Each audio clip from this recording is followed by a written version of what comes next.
Ebana, leo niko na stori ya haka mmoja ambaye ni hatari sana barani Afrika. Alihamisha kiasi kingi sana cha pesa kutoka katika benki 7 duniani bila hata ya kugundulika. Jina lake halisi aliitwa Caleb, lakini kwenye mitandao ya giza, yani dark web, alikuwa akijulikana kama The Phantom, mmoja kati ya haka hatari kabisa barani Afrika, mwenye uwezo wa kuingia kwenye mifumo ya mabenki makubwa bila kugundulika. Caleb alizaliwa katika mtaa wa kawaida huko jijini Nairobi. Alikuwa na akili ya ajabu kwenye kompyuta tangu akiwa na miaka 14.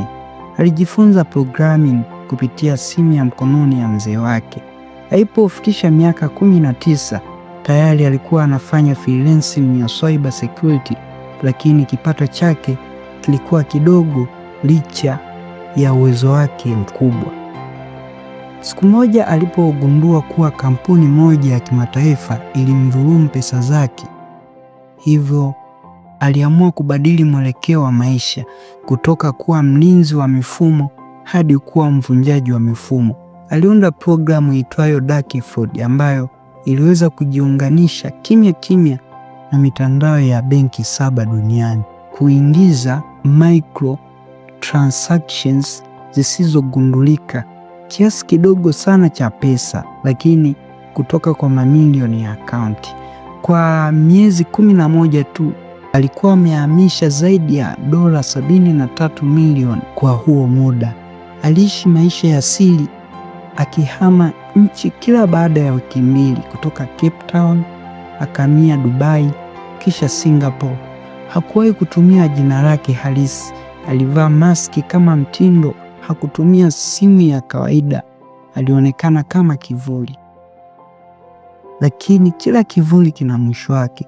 Shirika la kimataifa la Interpol kwa kushirikiana na kampuni ya blockchain security lilianza kuona pattern kwenye baadhi ya transactions zisizo na maelezo.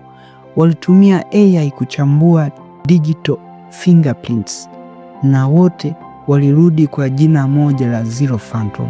Walipomkamata, alikuwa kwenye hoteli ya kifahari akijiandaa kutoroka na mpenzi wake mpya kwenda Norway. Kilichowashangaza wote ni kwamba Caleb hakuwa na pesa yoyote ya kimwili.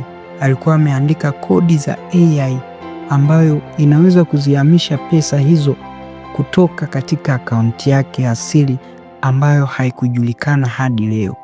Kwenye mahojiano alijibu swali moja tu: sikuwahi kuiba pesa, nilitoa kile nilichodhulumiwa na dunia kwa staili ya dunia yenyewe.